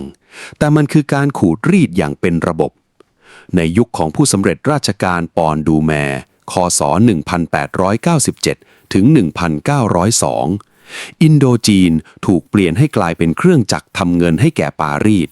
ชาวเวียดนามถูกเก็บภาษีอย่างหนักหน่วงที่สุดในประวัติศาสตร์ฝรั่งเศสผูกขาดสินค้าจำเป็น3อย่างคือเกลือแอลกอฮอล์และฝิ่นชาวบ้านถูกบังคับให้ซื้อเกลือในราคาแพงลิ่วถูกบังคับให้ดื่มเหล้าพื้นเมืองที่ฝรั่งเศสกลั่นขายและที่เลวร้ายที่สุดคือฝรั่งเศสส่งเสริมการสูบฝิ่นอย่างถูกกฎหมายเปิดโรงฝิ่นทั่วประเทศเพื่อมอมเมาประชาชนและสูบเอาเงินตราเข้าคลังที่ดินทำกินของชาวนาถูกยึดไปมอบให้บริษัทเอกชนชาวฝรั่งเศสเพื่อทำไร่ยางพาราชาวเวียดนามนับแสนคนถูกเกณฑ์ไปเป็นแรงงานทาสในไร่ยางและเหมืองถ่านหินสภาพการทำงานเลวร้ายจนมีคำกล่าวว่าทุกต้นยางพาราเติบโตขึ้นมาจากซากศพของชาวเวียดนามนอกจากนี้ฝรั่งเศสยังเกณฑ์แรงงานไปสร้างโครงสร้างพื้นฐานขนาดยักษ์เช่นทางรถไฟสายทรานส์อินโดจีนและสะพานลองเบียนบริดจ์ข้ามแม่น้ำแดงแม้สิ่งเหล่านี้จะดูเหมือนการพัฒนาแต่จุดประสงค์หลักคือเพื่อการขนส่งทรัพยากรของเวียดนามออกไปสู่ฝรั่งเศสให้เร็วที่สุดและการสร้างมันก็แลกมาด้วยชีวิตของแรงงานนับหมื่นแน่นอนว่าชาวเวียดนามไม่ได้ยอมจำนนโดยไม่ต่อสู้เมื่อสูญเสียเอกราชขุนนางผู้รักชาตินามว่าโตนเทิดทเวียดได้พายุวกษัตริย์หามะงีวัย14 พรรษาหลบหนีออกจากเมืองหลวงเว้เข้าไปในป่าดงดิบและออกราชองค์การเกิ่นเวืองขบวนการกู้ภัยกษัตริย์หรือกู้ชาติราชองค์การนี้ปลุกระดมให้ขุนนางและประชาชนทั่วประเทศจับอาวุธขึ้นสู้เพื่อกอบกู้บัลลังก์การต่อต้านเป็นไปอย่างดุเดือดตามป่าเขาผู้นำท้องถิ่นอย่างฟานดิ่งฟุงใช้ยุทธวิธีสงครามกองโยนสกัดกั้นกองทัพฝรั่งเศสได้นานนับ10 ปีแต่ท้ายที่สุดด้วยอาวุธที่ล้าสมัยกว่าและการที่กษัตริย์หามะงีถูกคนสนิททรยศจับตัวส่งให้ฝรั่งเศสก่อนจะถูกเนรเทศไปแอลจีเรียตลอดกาลขบวนการเกิ่นเวืองก็ค่อยๆถูกกวาดล้างจนหมดสิ้นในปลายศตวรรษที่19จากปลายศตวรรษที่19สู่รุ่งอรุณของศตวรรษที่20แผ่นดินเวียดนามถูกกดทับอยู่ภายใต้รองเท้าบูทของจักรวรรดินิยมฝรั่งเศสปัญญาชนเวียดนามพยายามค้นหาหนทางกู้ชาติมาโดยตลอดทั้งการเรียกร้องอย่างสันติและการลุกฮือด้วยกำลังแต่ก็ถูกกวาดล้างอย่างทารุณ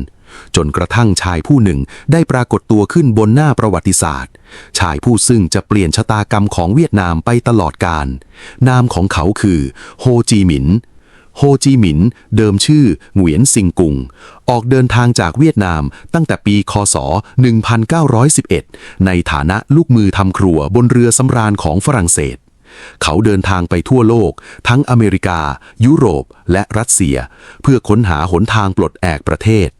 เขาตระหนักว่าลำพังความรักชาติแบบเก่าไม่เพียงพออีกต่อไปเขาจึงนำแนวคิดลัทธิมาร์กซ์เลนินมาประยุกต์ใช้ก่อตั้งพรรคคอมมิวนิสต์อินโดจีนและต่อมาได้จัดตั้งแนวร่วมเวียดหมินซึ่งเป็นแนวร่วมชาตินิยมที่รวบรวมคนทุกชนชั้นที่ต้องการเอกราชเมื่อสงครามโลกครั้งที่2ปะทุขึ้นฝรั่งเศสพ่ายแพ้ต่อนาซีเยอรมนีในยุโรปส่งผลให้อำนาจของฝรั่งเศสในอินโดจีนอ่อนแอลงจักรวรรดิญี่ปุ่นฉวยโอกาสนี้ยกพลขึ้นบกที่เวียดนามในปีคศ 1940 ฝรั่งเศสยอมจำนนแต่โดยดีและยอมเป็นหุ่นเชิดบริหารประเทศให้ญี่ปุ่นนั่นหมายความว่าชาวเวียดนามต้องแบกรับแอก2 ชั้นทั้งฝรั่งเศสที่ขูดรีดภาษีและญี่ปุ่นที่ปล้นชิงเสบียงญี่ปุ่นบังคับให้ชาวนาเวียดนามถอนต้นข้าวเพื่อปลูกปอและฝ้ายสำหรับใช้ในสงครามประกอบกับภัยธรรมชาติที่เลวร้ายลงนำไปสู่โศกนาฏกรรมครั้งยิ่งใหญ่ที่สุดในประวัติศาสตร์เวียดนามยุคใหม่นั่นคือทุกพิกภัยปี 1945 ซึ่งทำให้ชาวเวียดนามทางตอนเหนือต้องอดตายไปกว่า 2 ล้านคนศพเกลื่อนกลาดตามท้องถนนเป็นภาพที่บ่มเพาะความโกรธแค้นให้ถึงขีดสุด สิงหาคม คศ 1945 ญี่ปุ่นประกาศยอมแพ้สงครามโลกครั้งที่2เกิดสุญญากาศทางอำนาจขึ้นในเวียดนามโฮจิมินห์เห็นว่านี่คือโอกาสทองที่รอคอยมานับร้อยปีเขาจึงสั่งการให้แนวร่วมเวียดมินห์ลุกฮือขึ้นยึดอำนาจทั่วประเทศเหตุการณ์นี้รู้จักกันในชื่อการปฏิวัติเดือนสิงหาคมหรือ August Revolution ประชาชนนับล้านคนเดินขบวนยึดสถานที่ราชการจากทหารญี่ปุ่นและฝรั่งเศสได้อย่างสันติจักรพรรดิเบาไดกษัตริย์องค์สุดท้ายของราชวงศ์เหงียนทรงยอมสละราชสมบัติมอบตราประทับและดาบทองคำให้แก่ผู้แทนเวียดหมินปิดฉากระบอบกษัตริย์ที่ยาวนานนับพันปีวันที่ 2 กันยายน คศ 1945 ณ จตุรัสบาดิงกลางกรุงฮานอยท่ามกลางฝูงชนนับแสนโฮจิมินห์ในชุดกากีเรียบง่ายได้ก้าวขึ้นสู่โพเดียมและอ่านคำประกาศเอกราชแห่งสาธารณรัฐประชาธิปไตยเวียดนามถ้อยคำแรกของท่านไม่ได้ยกมาจากปรัชญาจีนหรือรัสเซียแต่ยกมาจากคำประกาศเอกราชของสหรัฐอเมริกามนุษย์ทุกคนเกิดมาเท่าเทียมกันพระผู้เป็นเจ้าได้มอบสิทธิบางประการซึ่งไม่อาจล่วงละเมิดได้นั่นคือสิทธิในชีวิตสิทธิในเสรีภาพและสิทธิในการแสวงหาความสุขโฮจิมินห์หวังว่าฝ่ายสัมพันธมิตรโดยเฉพาะอเมริกาจะสนับสนุนเอกราชของเวียดนามแต่การเมืองโลกยุคสงครามเย็นที่กำลังก่อตัวกลับโหดร้ายกว่านั้นความฝันแห่งเอกราชมีอายุสั้นดังหยาดน้ำค้างฝ่ายสัมพันธมิตรตัดสินใจให้ทหารอังกฤษเข้ามาปลดอาวุธญี่ปุ่นในภาคใต้และทหารจีนคณะชาติก๊กหมินตั๋งเข้ามาในภาคเหนือแต่แทนที่อังกฤษจะคืนอำนาจให้เวียดหมินพวกเขากลับปล่อยให้ทหารฝรั่งเศสที่ถูกจับเป็นเฉลยออกมาจับอาวุธและยึดไสง่อนคืนทางเหนือฝรั่งเศสก็เจรจาบีบให้จีนถอนทหารออกไปเพื่อที่ฝรั่งเศสจะได้ส่งกองทัพกลับมาทวงคืนอาณานิคมความตึงเครียดพุ่งทะลุขีดจำกัดในเดือนพฤศจิกายน คศ 1946 เมื่อเรือรบฝรั่งเศสระดมยิงปืนใหญ่เข้าใส่เมืองท่าไห่ฟองสังหารพลเรือนเวียดนามไปกว่า 6,000 คนเมื่อการเจรจาสันติภาพล้มเหลวโดยสิ้นเชิงในคืนวันที่ 19 ธันวาคม คศ 1946 โฮจิมินห์ได้ออกคำประกาศเรียกร้องให้ประชาชนทั่วประเทศจับอาวุธขึ้นสู้สงครามอินโดจีนครั้งที่1ได้ปะทุขึ้นอย่างเป็นทางการโฮจิมินห์และผู้บัญชาการทหารสูงสุดนามว่าโวหงีนยาบรู้ดีว่าหากรบในเมืองด้วยยุทธวิธีแบบแผนกองทัพเวียดหมินที่เพิ่งตั้งไข่จะถูกบดขยี้พวกเขาจึงสั่งอพยพรัฐบาลและกองทัพถอยร่นเข้าไปในเขตภูเขาป่าทึบเวียดบักทางตอนเหนือเพื่อทำสงครามยืดเยื้อและสงครามกองโจรช่วงแรกของสงครามฝรั่งเศสมีอาวุธยุทโธปกรณ์เหนือกว่าทุกด้านทั้งเครื่องบินรถถังและปืนใหญ่ที่ได้รับการสนับสนุนทางการเงินจากสหรัฐอเมริกา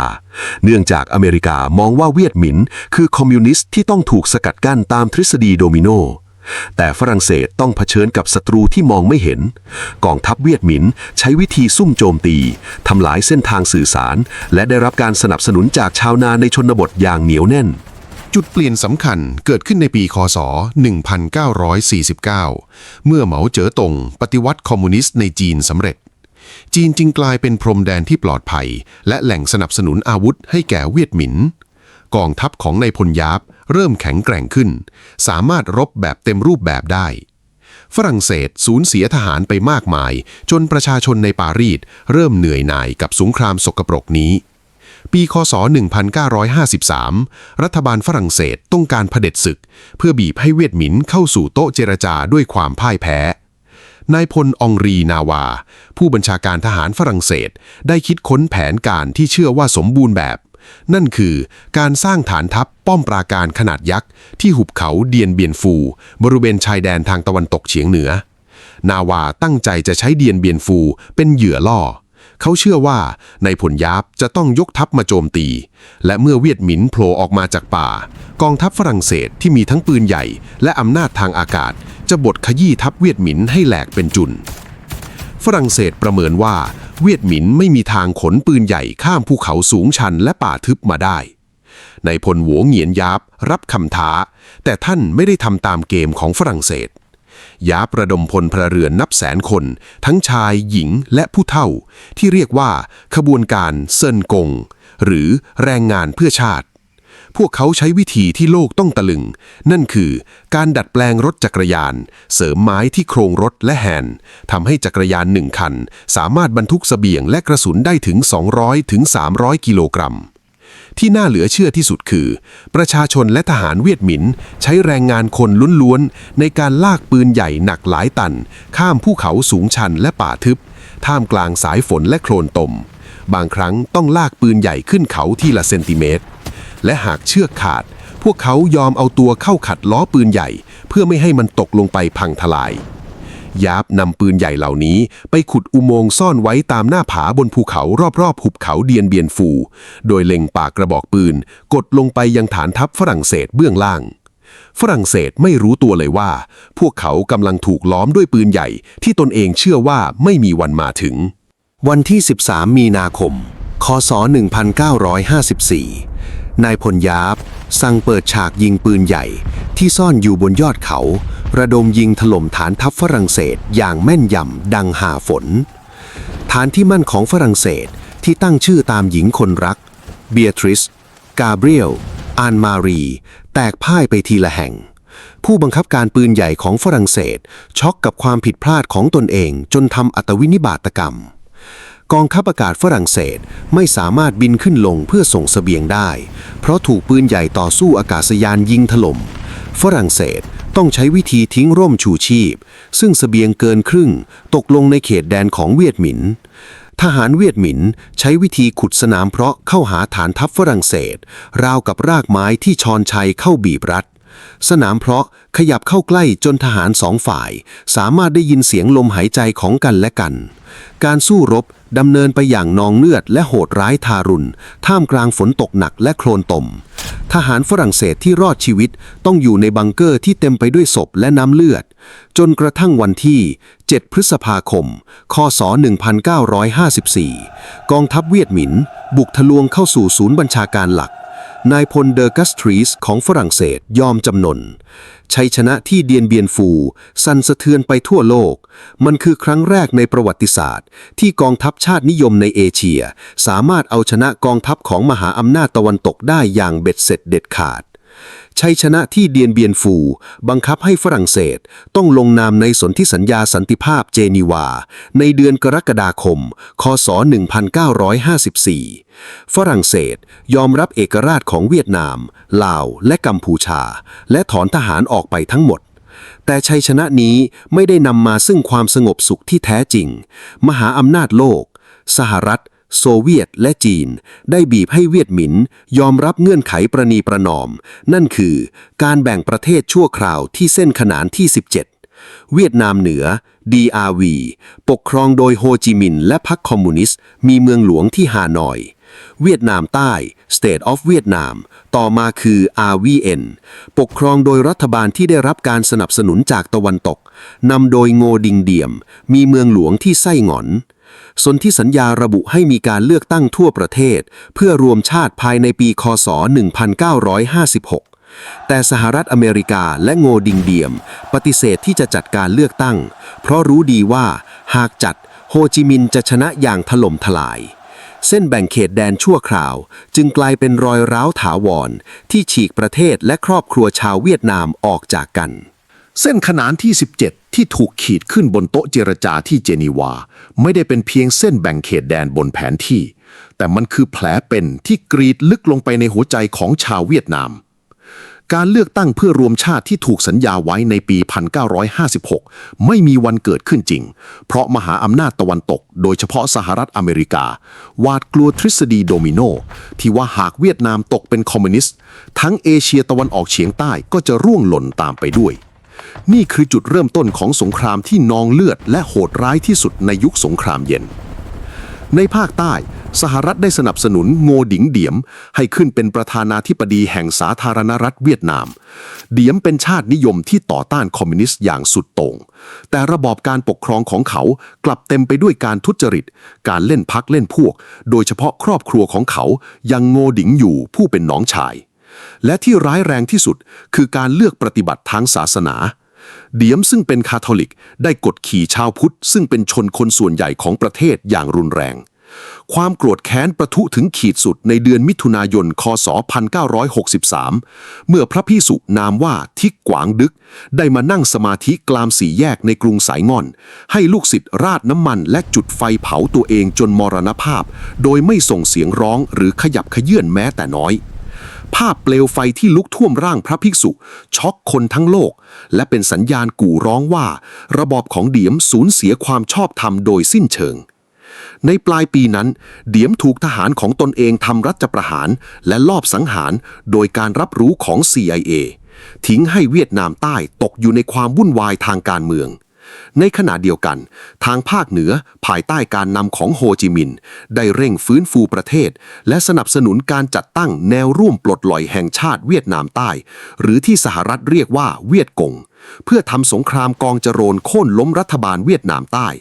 การต่อสู้เพื่อรวมชาติได้เริ่มต้นขึ้นอีกครั้งสิงหาคม คศ 1964 เกิดเหตุการณ์ที่เรียกว่าอุบัติการณ์อ่าวตั้งเกียสหรัฐอ้างว่าเรือพิฆาตของตนถูกเรือตอร์ปิโดของเวียดนามเหนือโจมตีซึ่งต่อมาเอกสารลับเพนทากอนเปิดเผยว่าข้อมูลถูกบิดเบือนเหตุการณ์นี้ทำให้ประธานาธิบดีลินดอนบีจอห์นสันหรือ LBJ ได้รับอำนาจจากสภาคองเกรสในการใช้กำลังทหารอย่างเต็มรูปแบบในเวียดนามโดยไม่ต้องประกาศสงครามกองทัพสหรัฐเคลื่อนพลเข้าสู่เวียดนามใต้นับแสนนายพร้อมกับอาวุธยุทโธปกรณ์ที่ทันสมัยที่สุดในโลกทั้งเครื่องบินทิ้งระเบิด B-52 เฮลิคอปเตอร์ปืนใหญ่และเรือรบสหรัฐเปิดฉากยุทธการ Rolling Thunder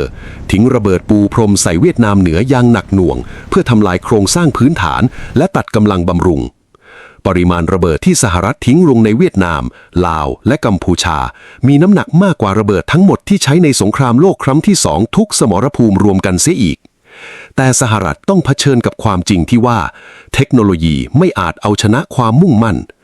สหรัฐใช้ยุทธวิธีค้นหาและทำลายแต่ทหารเวียดกงใช้วิธีพลางตัวกลมกลืนไปกับชาวบ้านและภูมิประเทศเพื่อให้การส่งเสบียงและอาวุธจากเหนือลงใต้ดำเนินไปได้เวียดนามเหนือได้สร้างความมหัศจรรย์ทางวิศวกรรมทางทหารที่เรียกว่าเส้นทางโฮจิมินห์หรือเดืองเทืองซอนมันไม่ใช่ถนนเส้นเดียวแต่เป็นโครงข่ายเส้นทางลับที่ซับซ้อนลัดเลาะผ่านป่าดงดิบและภูเขาในลาวและกัมพูชาแม้สหรัฐจะทิ้งระเบิดทำลายเส้นทางนี้ตลอด 24 ชั่วโมงแต่ชาวเวียดนามและหน่วยเยาวชนอาสาก็สามารถซ่อมแซมเส้นทางให้กลับมาใช้ได้ภายในไม่กี่ชั่วโมงนอกจากนี้ในเขตภาคใต้เวียดกงได้ขุดเครือข่ายอุโมงค์ใต้ดินที่ซับซ้อนยาวนับร้อยกิโลเมตรโดยเฉพาะอุโมงค์กูจีใกล้ไสงอนมันคือนครใต้ดินที่มีทั้งโรงพยาบาลโรงเก็บอาวุธและห้องประชุมทหารเวียดกงสามารถโผล่ขึ้นมาโจมตีทหารอเมริกันและหายตัวไปในพริบตาสหรัฐพยายามตอบโต้ด้วยการพ่นฝนเหลืองเพื่อทำลายป่าที่เป็นแหล่งหลบซ่อนและใช้ระเบิดนาปาล์มเผาทำลายหมู่บ้านสร้างบาดแผลทางพันธุกรรมและโศกนาฏกรรมทางมนุษยธรรมที่ส่งผลกระทบมาจนถึงปัจจุบันปลายเดือนมกราคม คศ 1968 ในช่วงเทศกาลตรุษเวียดนามหรือเต็ดซึ่งปกติจะเป็นช่วงหยุดยิงกองทัพเวียดนามเหนือและเวียดกงได้เปิดฉากโจมตีสายฟ้าแลบพร้อมกันในกว่า 100 เมืองทั่วเวียดนามใต้รวมถึงกรุงไสง่อนหน่วยคอมมานโดเวียดกงสามารถบุกเข้าไปถึงภายในกำแพงสถานทูตสหรัฐในไสง่อนได้สำเร็จในทางการทหารการรุกเต็ดจบลงด้วยความพ่ายแพ้อย่างย่อยยับของฝ่ายคอมมิวนิสต์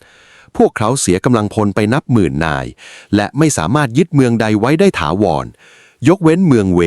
ที่ยึดได้เกือบเดือนและเกิดการสังหารหมู่ครั้งใหญ่แต่ในทางจิตวิทยาและการเมืองนี่คือชัยชนะที่ยิ่งใหญ่ที่สุดของเวียดนามเหนือภาพการสู้รบอันดุเดือดถูกถ่ายทอดผ่านโทรทัศน์ไปถึงห้องนั่งลื่นของชาวอเมริกันมันทำลายคำโกหกของรัฐบาลสหรัฐที่บอกประชาชนมาตลอดว่าเรากำลังจะชนะและศัตรูใกล้จะพ่ายแพ้แล้วชาวอเมริกันเริ่มตระหนักว่าสงครามนี้ไม่มีวันชนะขบวนการต่อต้านสงครามในอเมริกาลุกลามใหญ่โตประธานาธิบดีจอห์นสันสูญเสียความนิยมจนต้องประกาศไม่ลงสมัครรับเลือกตั้งอีกสมัยโฮจิมินห์ผู้นำทางจิตวิญญาณของเวียดนามได้ถึงแก่อสัญญกรรมในวันที่ 2 กันยายน คศ 1969 โดยที่ยังไม่ได้เห็นประเทศรวมเป็นหนึ่ง แต่เจตนารมณ์ของท่านยังคงถูกสืบทอด